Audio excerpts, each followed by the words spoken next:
Ser Podcast.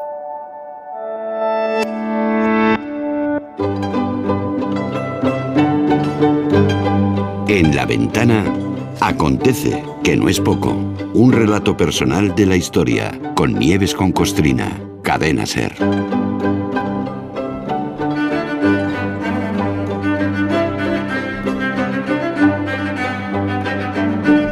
Un relato muy personal, desde luego. Nieves, buenas tardes. Hola, ¿qué tal? Buenas tardes. Muy personal porque escudriñar en los rincones menos iluminados de la historia permite descubrir cosas muy interesantes, muy llamativas también, ¿eh? Napoleón, por ejemplo, Napoleón. De Napoleón sabemos casi todo, o eso pensamos, ¿no? Aquí mismo, en este Acontece que no es poco, hemos hablado no hace mucho de sus aventuras, desventuras, conquistas en la guerra, en el amor, de su destierro, de su muerte. Lo que posiblemente mucha gente no sepa, porque la verdad es que se habla muy poquito de eso, es que Napoleón tuvo un hijo, ¿no? Un hijo que estaba llamado a sucederle como emperador, pero que al final quedó pobre en agua de borrajas. Animalico. Nada. Por favor. Es verdad, pobre niño, ¿no? Y ya sabes, a Napoleón Bonaparte lo conocieron como el águila imperial porque se comió medio mundo, ¿no? A su hijo, como no se comió un rosco, pues Víctor Hugo le puso el apodo de el aguilucho. Pobrecito. Bueno, poco se habla de este chaval, es verdad. De corta vida, pero muy jugosa. El aguilucho tuvo un corto y un dramático vuelo y su hijo fue Napoleón II, de la dinastía de los Bonaparte, destinado a heredar todo el imperio de su padre si a su padre no se le hubiera ido la pinza, ¿no? El 20 de marzo de 1811 fue cuando nació Napoleón II, que era lo que más quería el Bonaparte, un hijo que heredara su imperio, era lo que más anhelaba, ¿no? Siempre decimos que la vida es eso que pasa mientras tú haces planes, ¿no? Y tantos planes hizo Napoleón Bonaparte que además de buscarse la infelicidad, pues encima no le salió ninguno. Se divorció de la mujer que quería, que era Josefina. Josefina, sí. Sí, porque no, como Josefina no podía tener hijos, pues me divorcio, pero la amaba de verdad, ¿no? Y se casó con otra señora muy mona, la archiduquesa María Luisa, pero la verdad, que lo dejaba frío. Es decir, puesto a ser emperador o rey, Napoleón tenía que hacer por lo que hacía cualquier emperador o rey, casarse con quien convenía para unir coronas o para dar lustre a tu propio apellido o por intereses políticos, pero luego ya sabes, los reyes se buscan la vida sexual por otro lado y solucionado, ¿no? Y Napoleón, puesto que tenía que volver a casarse para buscar al heredero, eligió esposa en una dinastía de postín, de reconocido prestigio, los Austrias, para que el apellido Habsburgo quedara unido al Bonaparte en el heredero que naciera. Y nació Napoleoncito, que no pasó de ser rey de Roma, porque una cosa es que tu padre quiera dominar el mundo y otra muy distinta que tú puedas o quieras seguirle el rollo, claro. When I grow up to be a man, will I dig the same things that turned me on as a kid? Will I look back and say that I wish I hadn't done what I did?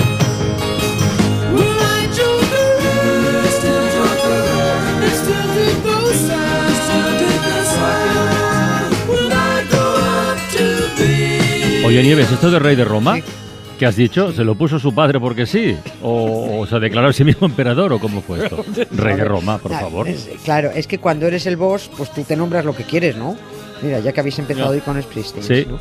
Pues sí, te nombras lo que quieres y nombras a los tuyos lo que te da la gana. Esos son los títulos nobiliarios, inventos de alguien en algún momento para que fulanito, menganita, aparente ser alguien frente a la plebe, ¿no? Y luego la mayoría son unos muertos de hambre, ¿no? El rey de Roma no existe, porque los romanos no eran reyes. Rómulo fue rey de Roma, pero bueno, los que Rómulo y Remo son mitos, la leyenda de la loba, nada, ¿no? Sí. Claro, lo que existió fue rey de los romanos, que era un título que se ponían los emperadores, los del Sacro Imperio Romano Germánico, ¿no? Es decir, igual que el heredero del rey aquí se llama príncipe o princesa de Asturias, en Francia se llama el delfín, o en Gran Bretaña el príncipe de Gales, bueno, pues el heredero del emperador del Sacro Imperio tenía el título de rey de los romanos. Pero bueno, Napoleón no debía estar a lo mejor muy bien informado y tituló a su hijo como rey de Roma. Que luego está eso que hemos oído todos, eso de hablando del rey de Roma, claro. pero es una deformación de hablando del ruin de Roma. Eso se ha deformado.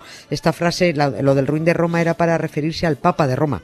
Viene de la época de Aviñón, ¿no? Al ruin de Roma, porque eran eso, unos ruines, interesados solo en el poder y en el dinero. Oye, ¿y qué fue de Napoleón II, ¿no? Sí. Las fechas, dado que nació en 1811, sería muy pequeño aún cuando al padre ya se le pusieron las cosas de punta. En contra, vamos. No se enteró de nada. Y a su padre apenas no lo conoció, ¿no? El padre estaba todo el día fuera de casa. Uh-huh. O sea, me voy a Rusia, me voy a Bélgica, me voy a Elba, me voy a Santa Elena, me voy a Portabaco. Pues no. Cuando no estaba guerreando, estaba cautivo. El niño fue sobre todo una bendición para su madre, porque era lo único a lo que podía agarrarse esta mujer allí en Francia. El único francés que de verdad la quería era su hijo. A unos franceses, a los republicanos, la emperatriz María Luisa les caía fatal porque era sobrina de María Antonieta, la decapitada. Uh-huh. Otros no la aguantaban pues porque Napoleón despreció a la que en realidad les caía bien, que era Josefina, ¿no? Sí, claro. A los franceses monárquicos les fastidiaba que una archiduquesa austriaca viniera a dar legitimidad a la dinastía de ese pequeño plebeyo usurpador que era Napoleón, ¿no? Así que la emperatriz María Luisa pues no le caía bien ni al portero de palacio, no le caía bien a nadie, pero al menos tenía a su niño, a Napoleoncito Francisco Carlos José Bonaparte, ¿no? Esta costumbre de los nombres kilométricos. Ay, sí, es verdad, muy largos. Sí, diciendo, cuando tienes un hijo para heredar algo tiene que tener muchos nombres, ¿no? Y así pareces más auténticamente imperial. Pero tener a Napoleón como padre o tener un gamusino hubiera sido lo mismo. Cuando tenía 3 añitos, su padre se vio obligado a abdicar y el crío pasó ahí a ser Napoleón II, emperador de los franceses, pero bueno, eso y nada era lo mismo. De hecho, la emperatriz escribió a su padre, que era el emperador austriaco Francisco I, pero bueno, emperador de los de verdad, de los de pura cepa, y le dijo: papá, esto está muy malito en Francia, ¿me puedo ir con el niño a Viena y que le den al imperio este? Y su papá le dijo: vente, hija, vente, ya sabía yo que ese chico no te convenía, ¿no? Y hasta ahí llegó el vuelo del aguilucho como emperador. Dile a papá que me voy de la ciudad. Dile a los chicos que no volveré más. Dile a papá que me voy de la ciudad. Dile a los chicos que no volveré más.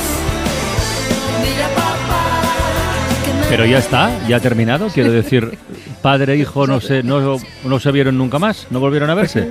Se hace corto, ¿verdad? Esto, claro. Sí, pero que nunca se vieron, nunca más. Ostras. Tanta ilusión por un heredero al que no volvió a ver. Y le dejó además una herencia envenenada, porque dada la mala fama de Napoleón, cuando el chiquillo se empadronó en Viena, allí se convirtió en un cautivo dentro de la corte austriaca. ¿Por? Claro, las potencias le tenían pánico, diciendo, bueno, que al fin y al cabo ha dejado un heredero, el loco de Napoleón, ¿no? Y el acuerdo de todas las potencias es que el chaval no saliera de allí, no fuera a llevar en los genes ahí una pizca de ansia viva invasora, ¿no? De su padre. Porque Napoleón le dejó un encargo. Lo dejó escrito muy poquito antes de morir. Murió en 1821. Escribió: mi hijo debe pensar en vengar mi muerte en el destierro. Que no le abandone jamás el recuerdo de mi labor. Que sea como yo, francés de pies a cabeza. Que dirija sus esfuerzos a reinar. Que haga crecer todo lo que yo he sembrado. Pero bueno, las potencias dijeron: ups, no, Pero ni el chaval tenía intención de vengar la muerte de un padre al que no conoció, ni se sentía francés, ni puso ningún esfuerzo en reinar, ¿no? Entre otras cosas, porque pilló la tuberculosis y empezó a morirse hasta que remató la faena. Vaya. Y se murió del todo, no sé. Pero tuvo tiempo de dejarnos un cotilleo jugoso, porque tuvo un lío con una prima, con Sofía de Baviera, que se llevaba fatal con su marido porque le parecía un blandito. Para situarnos, para entendernos, Sofía fue años más tarde la suegra de Sisi, emperatriz, porque fue la madre del emperador Francisco José, ¿no? En las pelis de Sisi siempre salen las dos llevándose a matar, precisamente por el fuerte carácter que tenía Sofía, ¿no? Pues Sofía y Napoleón Jr. estuvieron enredados y hubo consecuencias. En los que saben de esto lo dan por hecho. Tuvieron un hijo, oficialmente del marido de Sofía, pero en realidad era de Napoleón. Y ese hijo fue Maximiliano, el que llegó a ser emperador de México. Ah, pues está acabado fatal. Acabó fatal. Sí. Fatalmente claro, fusilado. Sí. Otro que protagonizó un imperio fugaz, ¿no? Sí es verdad que todo es verdad, que todo así lo confirman quien sabe, ¿no? Que Maximiliano era hijo de Napoleón II, está claro que nadie de esta familia estaba destinado a sacar adelante un imperio. Se les daba fatal a todos, ¿no? Se creían que a lo mismo que un emperador se hace, y no. Un emperador nace, no se hace. Oye, ¿y el segundo, el Napoleón Junior con cuántos años murió al final? Muy joven, con 21 añitos. Vaya. Murió muy joven. 21 años, sí. Por eso decía que el vuelo del aguilucho fue no solo corto en Francia, sino en la vida en general, ¿no? Lo enterraron en Viena, pero allí en Viena solo sigue su corazón y los higadillos. ¿Cómo su Porque corazón? cualquiera, sí, estas cosas que hacían. Para embalsamar bien sacan todo lo que te puede estropear, ¿no?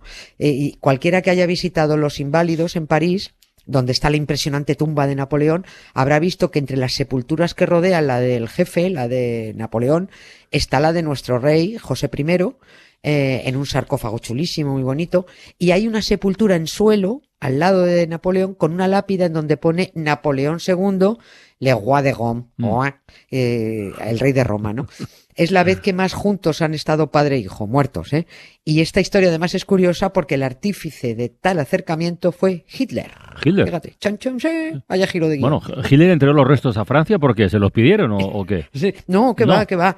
No, es que los franceses pasaban muy mucho del aguilucho. Además, nunca lo tuvieron en cuenta porque además pasaban de todo esto. Los franceses son de otra pasta. O sea, les tocan las narices como ciudadanos a la calle. Moción de censura, venga ya mismo, no dentro de 3 meses, ¿sabes? Fuera monarquía, decapitadas y se acabó, ¿no? Y, o sea, que no, pasaban de aguilucho y de todo. Fue una orden directa de Hitler trasladar los restos de Napoleón II de Viena a París en 1940, en plena Segunda Guerra Mundial y con París ocupado por los nazis. Porque si Napoleón admiraba mucho el Imperio Romano, Hitler admiraba a Napoleón, pero calculó mal o le faltaba información fidedigna. Justo 100 años antes, en 1840, los franceses recibieron locos de euforia los restos de Napoleón cuando los trasladaron. Esto lo hemos contado en Acontece, ¿no? Cuando los trasladaron desde Santa Elena, bueno, pues Francia recibió, porque al fin y al cabo, oye, Napoleón era lo que fuera, pero era un tío importantísimo, ¿no? Y dijo Hitler, bueno, para congraciarme con los franceses y vean que respeto a su gran dinastía de los Bonaparte, voy a trasladar yo los restos del heredero de Napoleón II. Verás qué contentos se van a poner los parisinos, ¿no? Así que abrió la cripta de los capuchinos de Viena, que es donde están allí todos los Habsburgo, incluida Sisi, sacó al aguilucho, dejó aparte los higadillos y todo esto, ordenó un solemne traslado por París en un armón militar nazi con soldados alemanes ahí en formación, y los parisinos miraban aquella payasada por París como que no oye llover, porque lo único que les interesaba era echar a los nazis de Francia. O sea, no que les trajeran al aguilucho, ¿no? No tuvieron bastante con el loco Napoleón y es que ahora tenían encima el Pertur de Hitler, ¿no? El aguilucho les daba exactamente igual. It's not time to make a change. Just relax, take it easy. You're still young, that's your fault. There's so much you have to know. Find a girl, settle down. If you want, you can marry. Look at me. I am old, but I'm happy. Me he dado pena el pobre aguilucho, te diré. Sí, No, de sí, verdad, da sentimiento. me ha dado pena. Da sentimiento. Bueno, sí, mañana pobrecito. más, Nieves, venga. Hala. Bueno, no te quedes con mal cuerpo, hombre. No. Venga, un beso. Un beso, hasta Gracias. mañana. Para no perderte ningún episodio, síguenos en la aplicación o la web de la SER, Podium Podcast o tu plataforma de audio favorita.